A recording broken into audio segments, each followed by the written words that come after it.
Sacia a palavra do Eterno.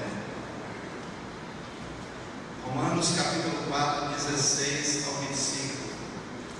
Essa é a razão porque provei a fé, para que seja segundo a graça, a fim de que seja firme a promessa para toda a descendência, não somente ao que está no regime da lei, mas também ao que é da fé que teve Abraão, porque Abraão é pai de todos nós, como está escrito: por pai de muitas nações te constituí.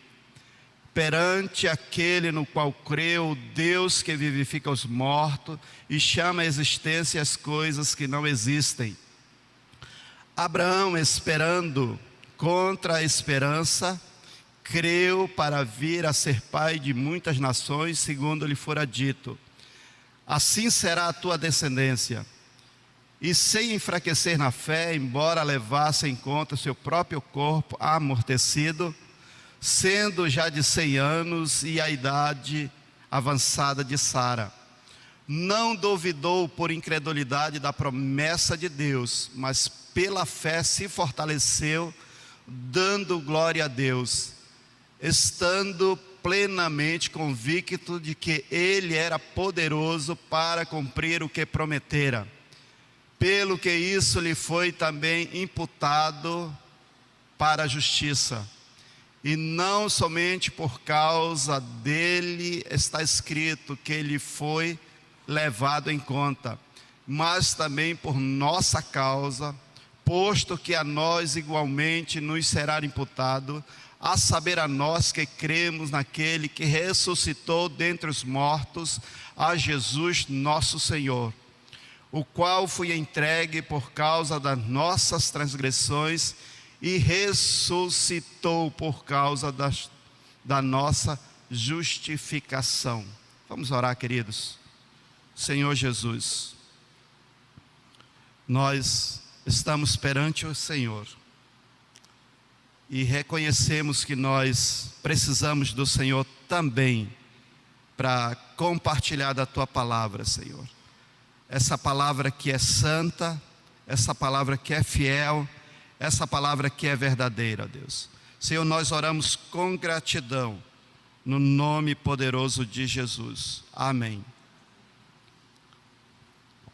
Eu vou tirar aqui, irmãos, eu vou me sentir bem mais à vontade.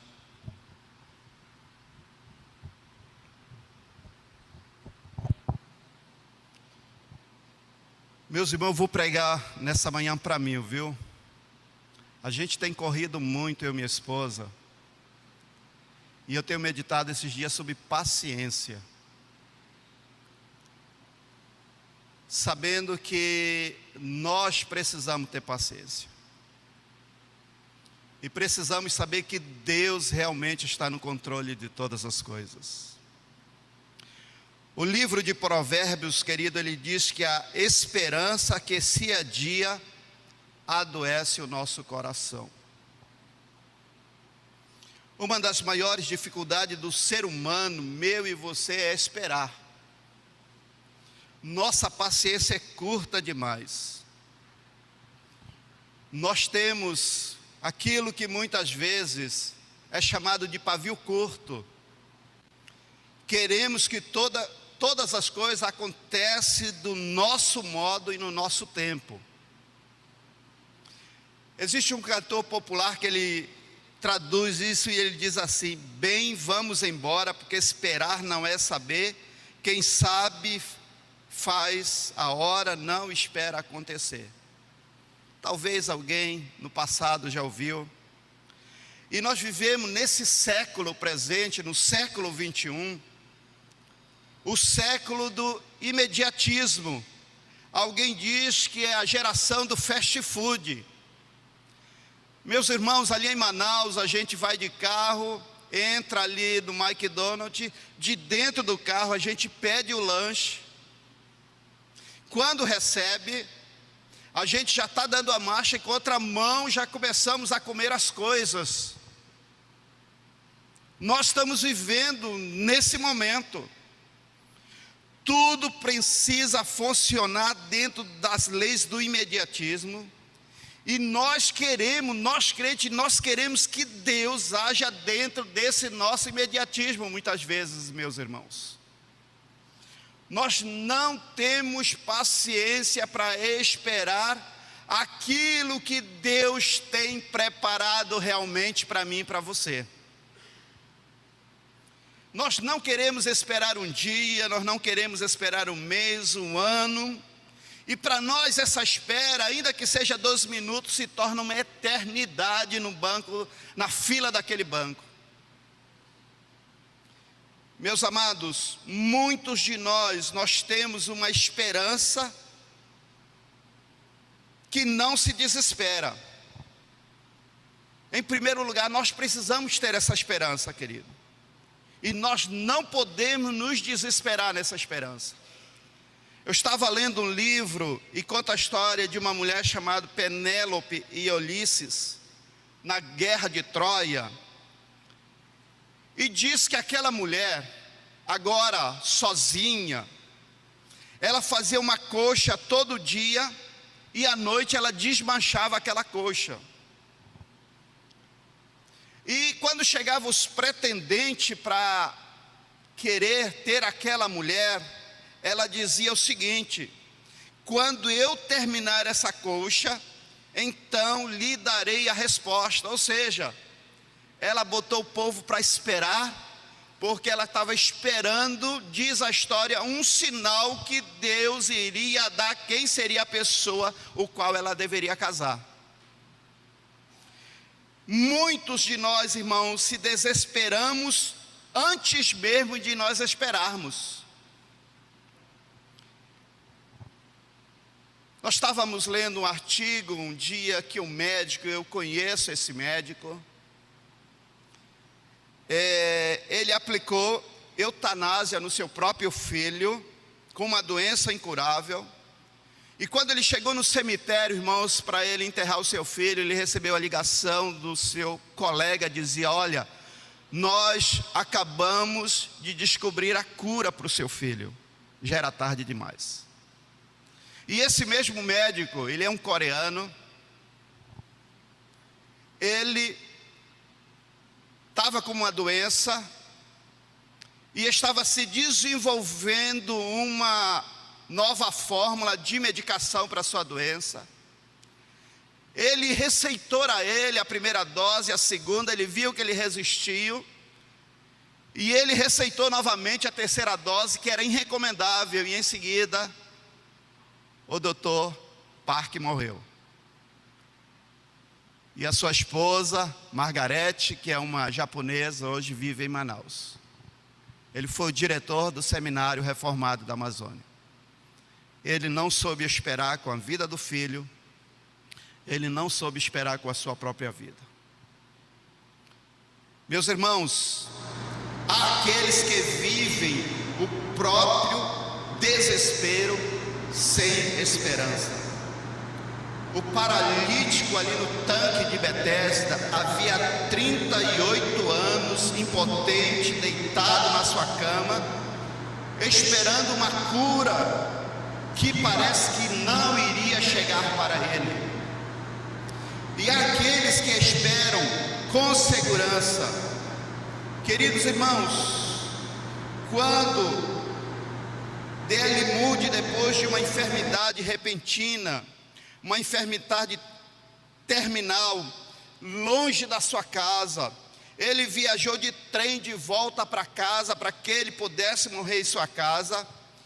E quando ele chega na sua cidade, no seu vilarejo, ele vê aquele povo orando ao seu favor. Ele disse o seguinte para aquele povo: afasta-se a terra, aproxima-se o céu, estou entrando na glória, na minha pátria com meu Pai. Irmãos, ele teve uma espera com total segurança, porque ele sabia para onde ele estava caminhando.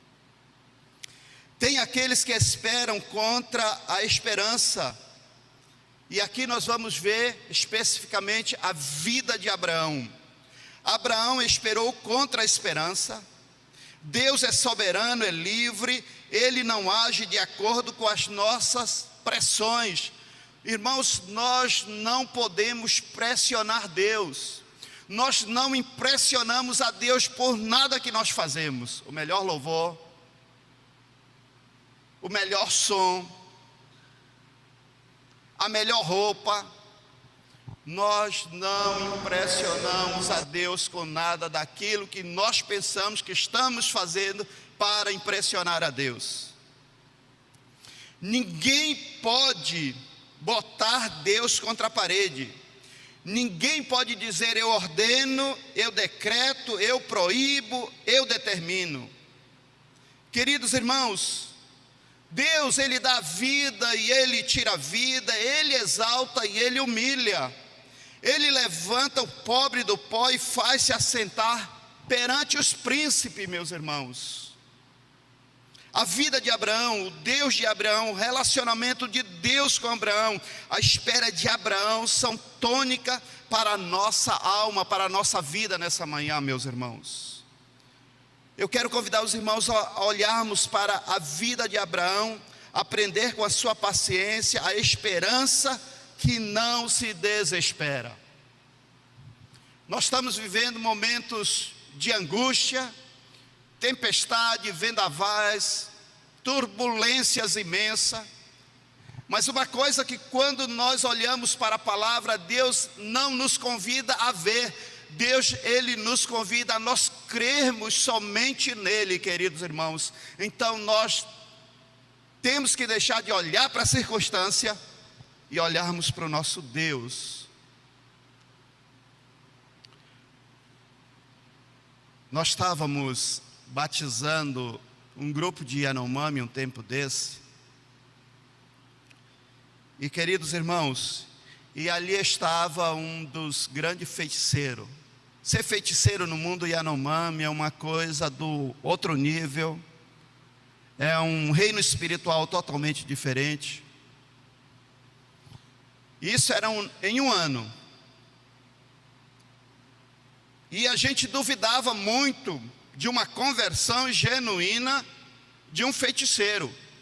Tanto é que toda vez que um feiticeiro, ele tomava uma decisão para Jesus, nós orávamos para Deus levar ele, para que ele não pudesse retroceder. Esse era o nível de desconfiança dos missionários, eu e Betânia. Irmãos, eu não sei o que Deus fez. Graças a Deus que quem faz as coisas é Deus, não é o missionário, não é a obra missionária, não é a agência missionária, não é você, não somos nós, nem a oferta que os irmãos enviam para o nosso sustento. Mas no ano seguinte, irmãos, eu estava batizando uma fileira de ex-feiticeiros que aceitaram a Jesus como seu Salvador. E tão firmes. Um dos maiores feiticeiros, chamado Mauás, ele se tornou pai de Betânia quando ela chegou na aldeia. A fama daquele homem é tão tremenda, irmãos, que pessoas viajam dias e dias a pé, nadam rios, atravessam o rio para trazer para o Mauás fazer um feitiço. Quando ele chega lá, ele diz o seguinte: eu posso fazer coisa melhor, não mais porque eu posso, mas porque eu tenho alguém que é mais poderoso do que eu. Aí esses caras dizem: então eu quero isso. Aí ele começa a pregar, daqui a pouco ele está orando, e é o nosso melhor diácono que nós temos naquela igreja, queridos irmãos. Só pode ter uma esperança quem não se desespera, aquele que crê no Deus dos impossíveis. Abraão, ele era essa pessoa, queridos irmãos. Em primeiro lugar, ele começou a peregrinar e ouvir a palavra de Deus com 75 anos de idade. Nos 75 anos de idade, querido, nós estamos pensando já em aposentadoria. Claro, a idade da época não é a nossa realidade. Estamos pensando em dependurar a chuteira, em comprar uma cadeira de balanço, em encerrar a carreira. Abraão, aos 75 anos, ele estava se convertendo, Ele estava começando, estava recebendo o maior desafio da sua vida, aos 75 anos de idade. Ele estava, aos 75 anos, a Bíblia diz, em pleno vigor, agendando os planos para o futuro, fazendo arrojadas caminhadas, aceitando os grandes desafios de Deus. Meus irmãos, não há hora, não há tempo, não há idade para Deus chamar você para um grande desafio. Nós viemos conversando, quando o pastor Elinho e o outro pastor foram nos buscar. Hoje nós estamos orando no trabalho missionário para Deus enviar justamente os aposentados para trabalhar conosco. O negócio está tão difícil de ter novos candidatos, então a gente mudou a estratégia. O doutor César, a mulher dele já deu uma cutucada ali. Mas a coisa está tão séria no campo missionário, irmão, que estamos orando pelos aposentados. Primeiro, sabedoria, vida resolvida, né? Muitos pastores, teólogos bons aí já na reserva, e que o campo missionário estão precisando dessas pessoas. Advogados, engenheiros. Então, queridos irmãos, nós estamos vendo na vida de Abraão que não há idade para Deus chamar você, para Deus desafiar você, para você começar um projeto novo com você e Ele com você. A prova disso, na vinda, o Elinho estava falando, rapaz, e outro pastor, tem um casal lá em São Gabriel que gerencia a casa do projeto Amanagé, o Carlos e o Frida. Casalzinho precioso, aposentado. Nenhum jovem, nenhum missionário novo resolveu a situação da gerência daquela casa. Carlito esteve lá, né, Carlito? Aquele casal experiente, aposentado, foi lá e resolveu o problema. O nosso gerente de compra lá na missão é um casal de velhinho, irmãos, doce, paciente. E tem mais, a gente chega na rodoviária às 4 horas da manhã e os velhinhos acordam mais cedo, né? Ele já está lá, porque quando o gerente de compra era mais novo, irmão, de chegar às 4 horas da manhã, ele só vinha buscar depois que ele tomava café, 8 horas. Então a gente está percebendo que essa idade, que alguém diz que é a terceira idade, é realmente a boa idade, e nós estamos contando com vocês, e muito mais, Deus também está contando com você. Deus pode e quer começar algo tremendo hoje aqui, com gente de cabeça branca, com gente que se acha cansada. A minha mãezinha, ela está aqui em Recife, ela veio, nunca viajou de avião, ela tinha 3 sonhos: viajar de avião, conhecer o mar e conhecer Brasília. Eu até disse, mamãe, Brasília não tem nada, mas ela quer conhecer, vamos lá. Mas ela acordou hoje, ela disse, meu filho, viajar quase um dia de avião, com quase 80 anos, eu disse, então a senhora vai ficar descansando aí, né? Mas irmãos, ela ensinava tricô e crochê para as mulheres Yanomamis. E assim o evangelho foi entrando em vidas de Yanomamis, fazendo crochê e tricô. E muitas mulheres foram se entregando ao Senhor Jesus. Meus irmãos, Abraão, ele é constituído pai de muitas nações, sem ter um descendente. Você já percebeu? Você já leu esse texto, irmão? Aos 75 anos, Deus lhe prometeu, você vai ser pai de muitas nações. Abraão significa grande pai, pai de nações, mas ele não tinha filho, meus irmãos. Ele enfrenta aqui 4 problemas: a idade avançada, a esterilidade da sua mulher. Já havia passado 11 anos desde que Deus havia prometido um filho. Aos 86 anos, ele resolve escolher seus próprios métodos. Talvez, na sua angústia, seja de Abraão, ou seja a angústia de Sara, que nós passamos muitas vezes. A gente está esperando há um ano a conversão do marido, dos filhos, da esposa. Os anos correm e nada, aquele problema não é resolvido. O filho da promessa era um desfecho que se adiava cada dia mais. A coisa se prolongava. Cada regra, cada menstruação era uma desilusão na vida de Sara e daquele casal. Até que ela parou de menstruar, irmãos. E Deus não cumpriu a promessa. Parece que Deus não cumpriu a promessa. E ela acabou perdendo a paciência. Mas Abraão, 11 anos depois que Deus lhe havia falado, ainda esperava contra a esperança. Aquele filho Ismael foi produto de impaciência de Sara, mas não da procura de Abraão. Abraão tinha 100 anos agora quando Isaac nasceu, irmãos.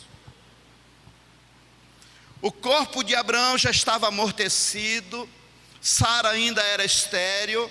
Além disso, Sara já havia passado o tempo de ser mãe. O bom senso dizia: é impossível. A razão dizia: não pode mais ser ou acontecer. Mas a fé dizia para Abraão: tudo é possível. Abraão esperou 25 anos, meus irmãos. Será que nós temos condições de esperar o melhor de Deus para a nossa vida? Irmãos, não é fácil. Eu esperei 40 anos para me casar. Eu era chicote, as pessoas faziam chacote comigo antes. Um dia eu fui pregar na presbiteriana do reverendo Juarez em Curitiba, e o Ronaldo liga: casa o Paulão aí. Irmãos, antes de ele passar a mensagem, me chamou e disse: se tiver alguma pretendente, fica na porta depois do culto. O irmão não sabia mais o que pregar e não apareceu ninguém na porta. Casei. Encontro o Ronaldo, ele disse: cara, tu não para mais de rir agora? E uma nota um dia, ele pregando, e eu soube que o Ronaldo ia pregar numa igreja, eu estava naquela cidade, e eu vou lá. Aí o Ronaldo, quando me vê, ele diz: irmãos, como presbiteriano, há 15 anos orando pelo Paulo, eu creio em milagre. O cara curtia com a minha cara antes e depois. Queridos irmãos, o que eu quero dizer para você, que a espera dói. O tempo de Deus nos machuca muito, não é verdade? Será que nós não teríamos sepultado essa promessa no túmulo do desespero, irmão? É difícil nós esperarmos, queridos irmãos. Hoje, os irmãos ajeitando aqui para ali um burburinho, né? Se não começar na hora certa, do jeito certo, com o microfone certo, parece que a coisa não anda, mas não é desse jeito não. Irmãos, nós precisamos ter paciência. Nós precisamos saber esperar. Saber esperar, irmãos, é uma bênção tremenda. Eu vou contar algo que aconteceu comigo alguns anos atrás. Era eu, o pastor Shuichi Sato, um japonês, e o missionário Jeová da Bahia. Subimos o rio Solimões, fomos para o povo ticuna, compramos a nossa ida e a volta no barco. Quando chegamos na volta, no porto de Santo Antônio do Içá, vindo daquela aldeia, no último dia, ficamos ali na beira esperando o barco, e o barco não passou, e soubemos que o barco não viria, porque o barco havia quebrado. E eu peguei tudo que eu tinha, o meu data show e o meu notebook. Cheguei no barco que iria substituí-lo e disse: olha, ele não vem, mas eu tenho aqui a passagem, nós não temos dinheiro, mas eu tenho meu data show e o meu notebook, eu deixo, você nos leva até Manaus, de lá eu vou tirar o dinheiro e pago você. O homem disse: não, você não vai nesse barco, vocês não compraram, aqui só no dinheiro. Irmão, nós ficamos literalmente a ver canoa na beira do rio Solimões, frustrados. Mas aquele pastor japonês, Shuichi Sato, veterano de guerra do dia a dia, ele disse: vamos orar. Oramos, e ele dizia: vamos ter paciência. Irmão, sem dinheiro, sem passagem, sem ter onde ficar, sem conhecer ninguém, você vai ter paciência? Não vai, irmão. Na época não tinha celular. E ele dizia: vamos ter calma. E a paciência do oriental é uma coisa fascinante, viu, irmãos? E ficamos ali. E ele dizia: vamos esperar mais um pouco. E dizia: vamos esperar mais um pouco. Irmãos, virou a tarde. E de repente veio uma moto. E a moto passa por mim, olha e diz: Paulo, é você? Eu olhei. Eu fui no ano de 95, quando a escola da Fundação Bradesco surgiu em Manaus. Eu fui o primeiro aluno, que meu irmão era gerente do Bradesco, então eu estudei nessa escola. E eu encontrei o Jairo. Na época eu não tinha Jesus. E eu era até um aluno bem aplicado, porque na Fundação Bradesco, na época, a média tinha que ser 7, irmãos. E ele já tinha um dinheiro, então eu fazia a prova dele. Fazia e passava para ele a nota que eu tirava e o que ele tirava. E ele disse: cara, eu tenho tanto que te agradecer. E eu disse: mas por quê? Ele disse: você me ajudou muito, passei em todas com as tuas próprias notas. O cara, sem ter feito medicina, ele era o diretor de saúde do município, secretário do prefeito e dono de um hotel, com as minhas notas, irmão.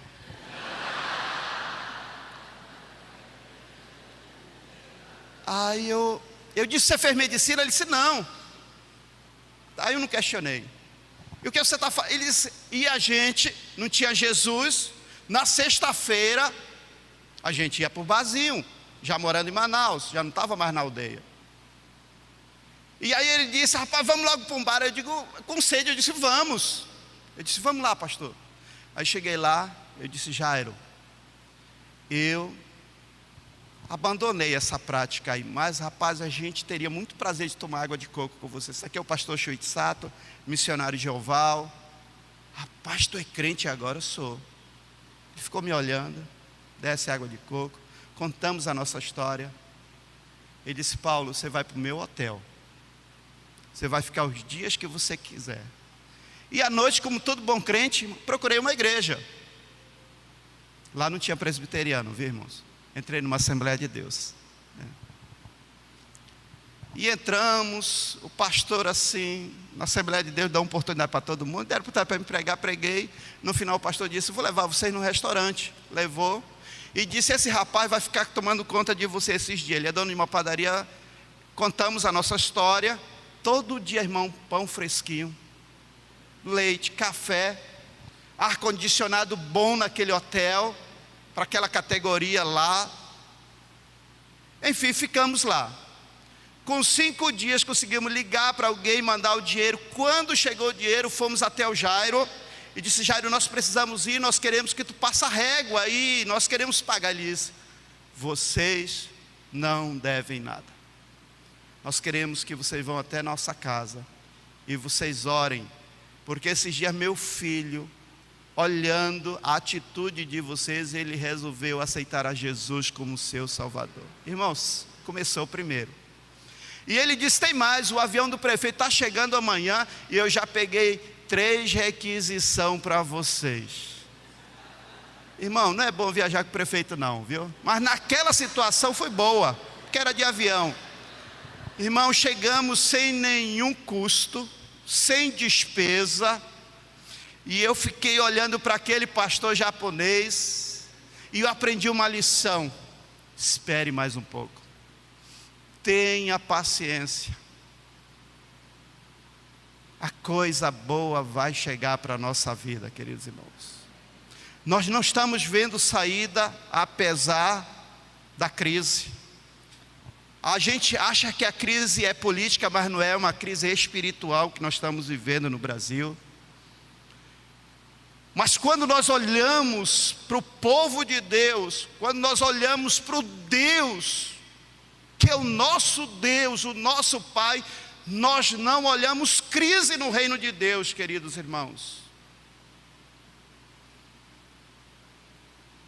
E se não existe crise em Deus, o reino dele não está em crise, e se nós fazemos parte do reino de Deus, essa crise não pode nos abalar. Ela pode até chegar, pode vir, tentar nos abater, cairemos, tropeçaremos, mas nós não podemos ser abatidos por ela, queridos irmãos.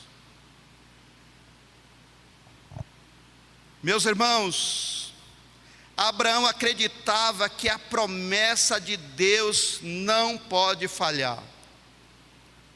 Romanos capítulo 4, versículos 20 e 21 diz: não duvidou da promessa de Deus por incredulidade, mas pela fé se fortaleceu, dando glória a Deus, estando plenamente convicto de que Ele era poderoso para cumprir o que prometera.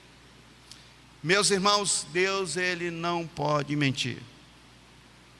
Deus, Ele não se engana. Deus, Ele não fraqueja. Quando Ele fala, Ele cumpre. Quando Ele ordena, o universo inteiro se move para cumprir a sua palavra em favor de mim e de você, queridos irmãos. Irmão, nós temos um Deus tremendo, maravilhoso, grande. E esse Deus, Ele nos quer integralmente. Ele não é açougueiro, Ele não quer só o coração, viu? Ele nos quer integralmente para Ele nos encher, queridos irmãos, para que nós possamos transbordar dessa tão grande fé que o Senhor quer transmitir ao nosso coração. Vocês sabem que eu não gosto de viajar de avião, né? E mês passado nós tivemos uma experiência no avião. Eu e a minha família, nós estávamos vindo dos povos indígenas, de um treinamento entre os Suruí e Zoró, ali de Rondônia. Irmãos, você está vendo o solo do aeroporto, 1 minuto para tocar o solo, não foi uma chuva, não foi um vendaval, não foi uma nuvem, simplesmente tudo se apagou na frente, que o avião teve que ser arremetido. Não tem explicação. Quem já foi em Manaus sabe, nós estávamos passando em frente, em cima do cemitério, que logo em seguida é o aeroporto. 1 minuto para tocar o solo. Eu estava vibrando porque ia tocar no solo. E depois que faz toda a manobra de arremeter, ele disse: nós não podemos pousar. Eu me lembrei das palavras que eu tenho pregado, e eu tenho procurado pregar para mim, queridos irmãos. Deus é poderoso, Deus é grande, Ele controla todas as coisas, a minha vida é dele. E eu comecei a falar para mim. E sabe o que Deus fez? O piloto disse, olha, ele tinha várias opções para pousar ali próximo. Ele disse, eu vou pousar em Santarém. E eu disse, mas por que tem que ser Santarém? Se tem Parintins a 20 minutos, tem Barcelos. E fomos para Santarém, ficamos um período, voltamos. Irmãos, coisa impressionante que Deus faz conosco no meio do medo. O medo, ele se torna algo monstruoso, mas quando a gente coloca Deus nessa situação, a gente é transformado pela graça de Deus. E eu aprendi lição importante naquele dia, que não importa, irmãos, aonde nós estivermos, E eu estava lendo um artigo naquele livro, daquela revista da Azul, que dizia assim, um dos irmãos Safra diz, é mais seguro viajar de avião do que comer milho. E ele, atrás, ele explicava por quê. O irmão dele foi comer milho, se engasgou, estava na cadeira de roda, caiu, quebrou o pescoço e morreu, né? E aí ele frisa, diz, é mais seguro andar de avião do que comer milho. Irmãos, que lições importantes eu tenho recebido de Deus no momento das minhas angústias, das minhas aflições. Aí você pega um piloto como o Rodrigo, que é um dos nossos pilotos, ele diz, hoje vai ser o melhor dia para viajar. E de repente ele leva você para dentro da tempestade, irmãos. E de repente ele vira o avião, claro, com toda a segurança de cabeça para baixo. Ele disse, eu preciso testar o motor. E eu precisava de peso, e o peso que tenho são vocês, né? E aí você, no meio daquela insegurança, a gente percebe quão grande Deus cuida de nós, irmãos. Ele é Senhor absoluto, queridos irmãos, e Ele quer reinar absolutamente na nossa vida, no meio do nosso medo, na tempestade da vida, nos vendavais da vida, na angústia da vida, na tribulação da vida, na enfermidade que tem chegado lá em casa. Nós precisamos ter paciência e esperar. Esses dias nós estávamos desesperados. A gente dava o remédio, pachaia, e ficava, será que já fez efeito? Será que já fez efeito? E ninguém dormia esperando o efeito em 1 minuto, irmãos. E aí surgiu essa palavra que eu queria compartilhar com os irmãos. Do nascimento até a entrega de Isaac passaram-se 14 anos. Abraão crê no Deus que vivifica os mortos. Ao todo 39 anos do dia da promessa do filho até o dia em que Deus o pede de volta. Deus ainda resolve pedir de volta o filho, queridos. Agora Abraão, de posse da promessa, Deus fala, Abraão, agora desiste, vá, dê-me o seu filho, renuncia, desiste dele.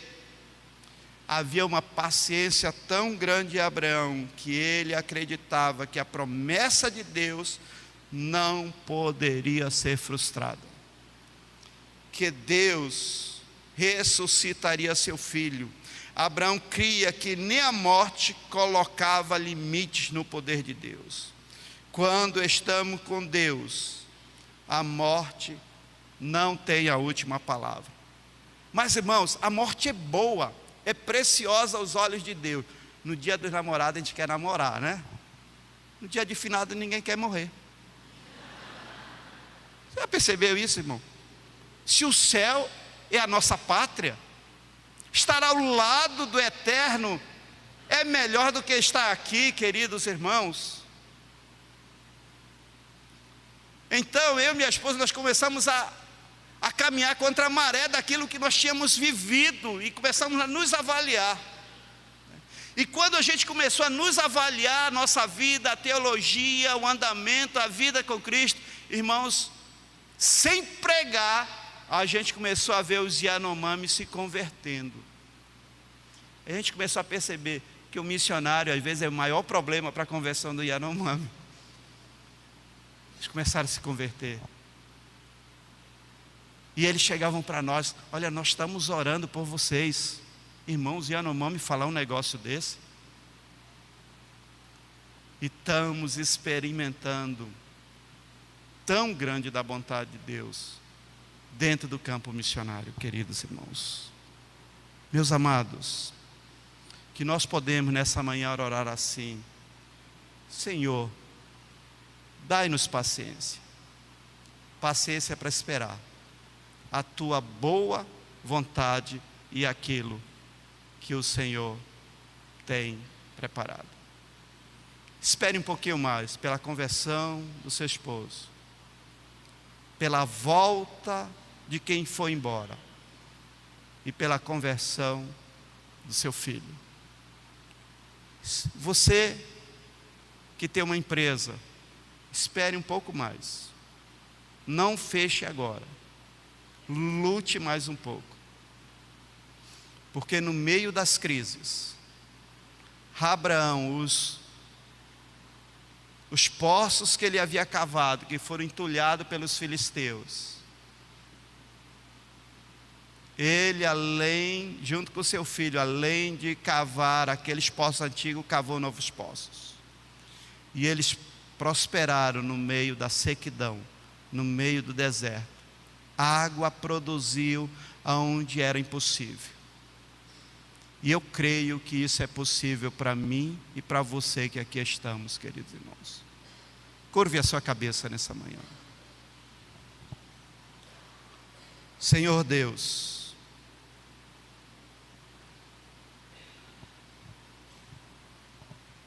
há duas coisas que em Ti não pode falhar, Senhor. Quanto a si mesmo, quanto a Sua promessa para a vida de cada um aqui nessa manhã, Pai. Senhor, obrigado porque o Senhor falou comigo. Eu tenho pregado para mim esses dias, ó Pai. Para me ter paciência, saber esperar. E nós dependemos dessa espera. E a melhor coisa é porque nós esperamos confiando, crendo no Senhor. Não é acreditando em qualquer coisa ou em outra coisa, mas é crendo por fé em Ti, Senhor. Aqui está a Tua igreja, aqui está o Teu povo, Senhor. Cada um veio nessa manhã, não simplesmente por um ritual de vir todos os domingos, mas nós viemos porque nós somos carentes, necessitados de Ti, Pai. Nós precisamos realmente de Ti, Pai. Aplique essa palavra em nossas vidas, em nosso coração, e que possa produzir fé dentro de nós através da Tua palavra, e fé genuína com segurança no Senhor. Senhor, nós oramos no nome precioso de Jesus. Amém.